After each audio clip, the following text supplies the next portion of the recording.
be fresh, bringing it to you on a Saturday morning. I hope you're doing well. How you like the scruff? How's it coming in? It's wintertime, you know. Today what we're going to do is follow up on the chili rasboras that we did two weeks ago. That was the home office tank that was right upstairs. I mentioned how it takes time for things to settle in. I really didn't believe it until recently, to be very honest, because, you know, things kind of work and you're kind of used to things working.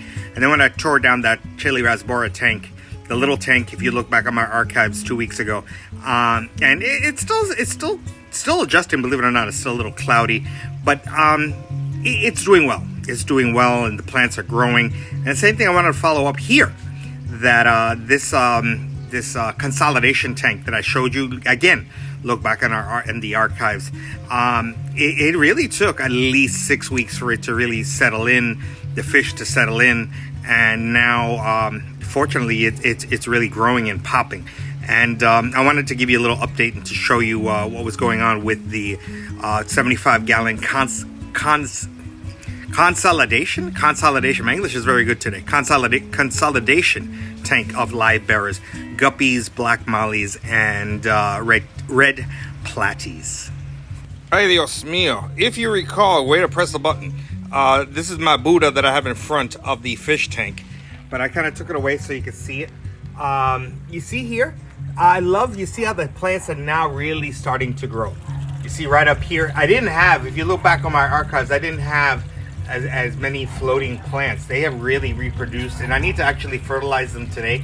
I fertilized them with the that I mentioned last time from Aquarium Co-op, the Easy Grow thing, the all-in-one fertilizer. I don't use root tabs here. Oh, you like the little malanga I put in the little pothos growing out of the filter. The filter also is really doing well. But I use the fertilizer, and I fertilize twice a week, right? Oh, that's a better angle. You see, I also added a couple of plants. I added this large Anubias, the Anubias. See, I'm forgetting the names of things. And the Anubias here. And also there's just kind of the plant kind of landed here. And I'm kind of letting things grow as they do. And I added a couple of Anacharis. I really am not really fiddling with it. I'm leaving things alone, and it's really starting to thrive. It really is. And again, it's because I let it settle. I let it do its thing. Also, I put my heater in there because this morning was the first cool morning of the season. I think next week we're going to get into the low 50s in Fahrenheit wise. So you know, it's time for the heater. It's a 600 watt heater. So it's good for 75 to 180 gallons. This is 75. So what we have here is, and I also, as I was researching, the mollies are quite more delicate than I realized.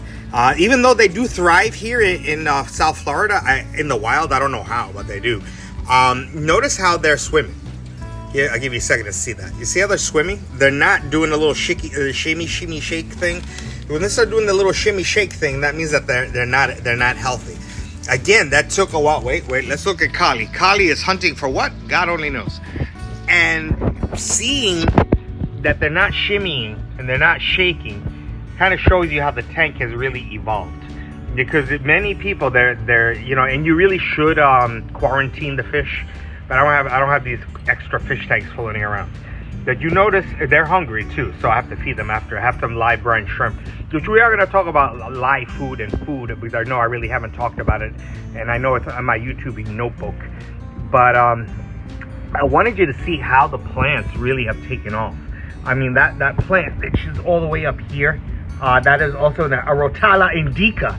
If you look back on my archives, I talk about the Rotala indica. It's there, and it has grown. It was about half that size. It has grown quite extensively. So in this you know, just the different plants that we have going on here, they have grown quite high. This again, what has really saved this tank and really has made it is the crushed coral. The crushed coral really has changed this tank dramatically in a good way. I actually can keep a couple of fancy guppies. I'm not pushing my luck, but I have a couple of fancy guppies, as you see. And again, not pushing my luck because they do require hard water.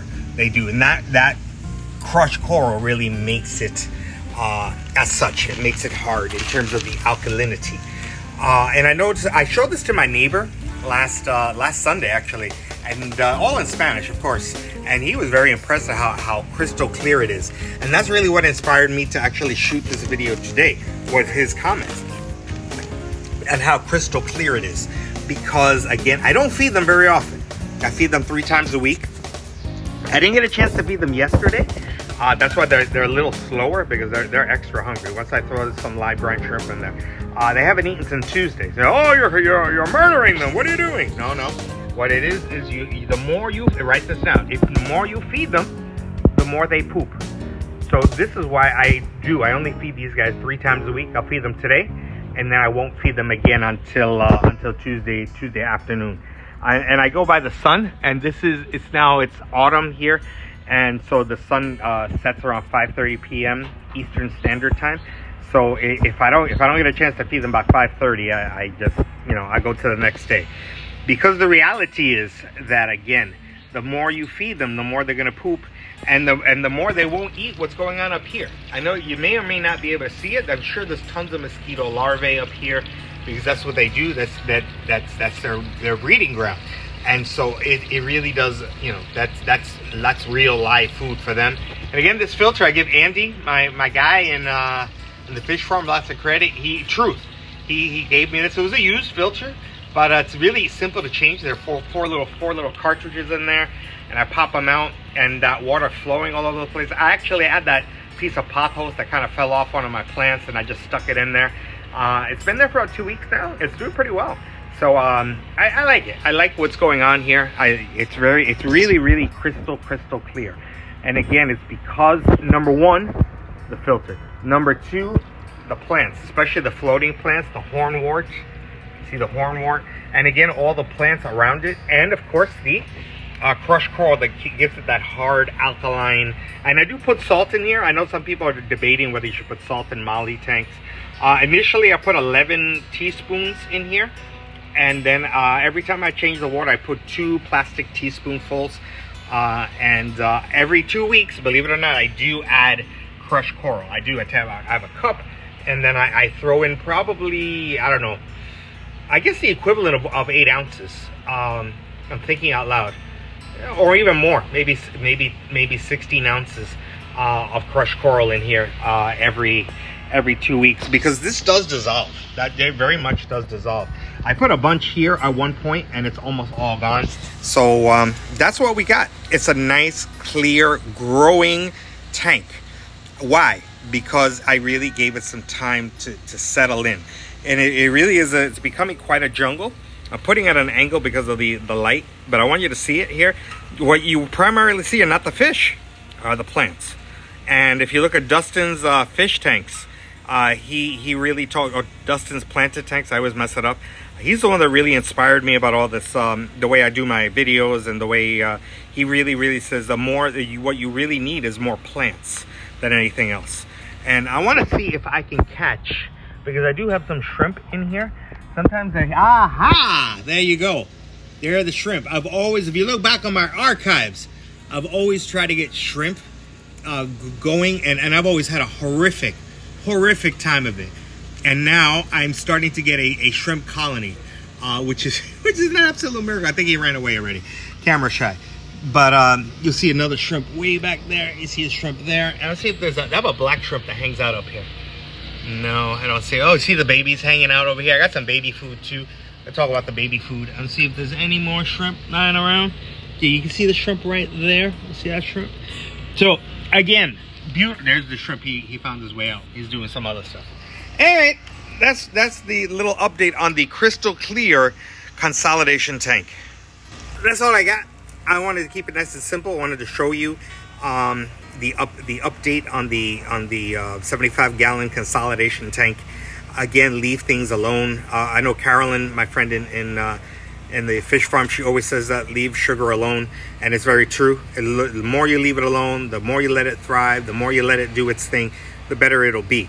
And so I'm really proud of this tank. I didn't think it would turn out as well as it has, and so that's why I pass it along to you. leave things alone, do your research, find out what your fish needs, do it for the fish, and then you know, just let it settle. Let it settle. Again, with the chili rasboras upstairs and this with this consolidation tank, these are hopefully my last two projects. Now I'm just going to actually let things settle, as I just mentioned, and watch it thrive. Louis D. Fresh.